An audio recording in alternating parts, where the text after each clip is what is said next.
Hello, how you doing? This is my personal confessional number 3. This one is a little darker personal confession. It's my past. Long time ago in my younger years, just trying to find out who I am and everything like that, or becoming who I am, more like becoming. I started dabbling in witchcraft. And I messed with the Ouija board 2 different times. After the second time, I swore I would never touch it again, and have not. I have also been levitated by 4 females in a classroom. That's a whole story in itself. And when you learn about levitation and the meanings and everything behind that, it's a little freaky. Anyway, I guess what I'm trying to say is, throughout my entire life, I think it probably started with the levitation thing in school. That was the first real weird thing that's ever happened to me. But my whole life, I've experienced weird phenomena. Things completely disappearing, or things moving. I've had that happen. I've had doors lock on me. Just bizarre stuff. And experienced strange phenomena in the woods as well, where I know for a fact it was not animals or a person. It's kind of hard for me to talk about. It's not easy because what's that? Well, I'm going woo woo here. It's the woo woo stuff. Yeah. And I think my obsession started when I was 16.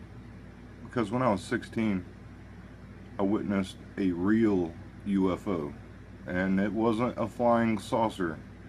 It wasn't a spaceship.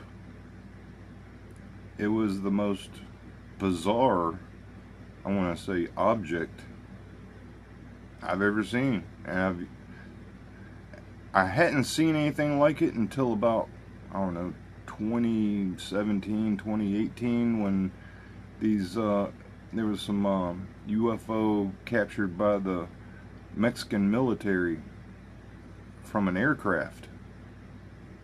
And that's about the only one that came close to it, but it was in black and white, so I couldn't tell. It was a green, glowing, a green, neon glowing sphere.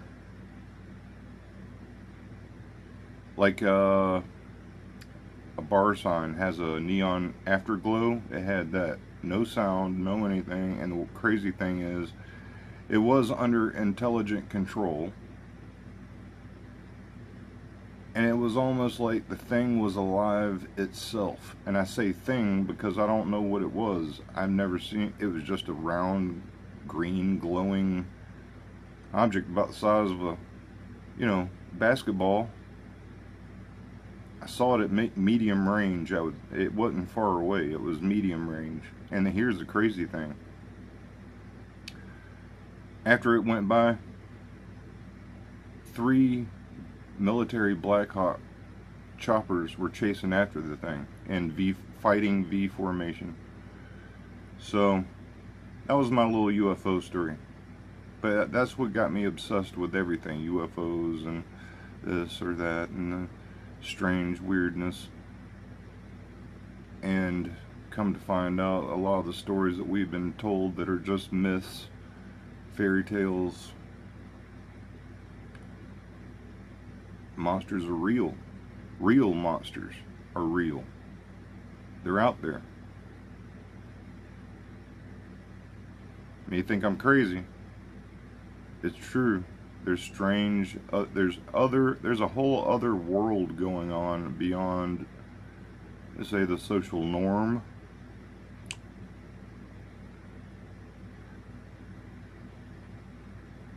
almost like we're in a false reality, and you don't wake up out of it until maybe, I guess, until you lose everything. I don't know. Anyway, yeah, so I've even gotten to witchcraft, Wiccan stuff. I'm not proud of all of this, but it is what it is.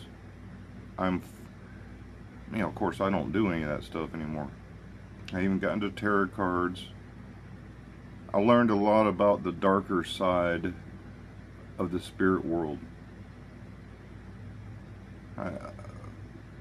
Like, ghosts, these demonic ghosts, that's what they are. They're demons. They're disembodied Nephilim or fallen angels. That's what they are. They're disembodied fallen angels. That's what the demonic forces, these ghost hunters, they're chasing these ghosts in abandoned buildings and stuff. That's real.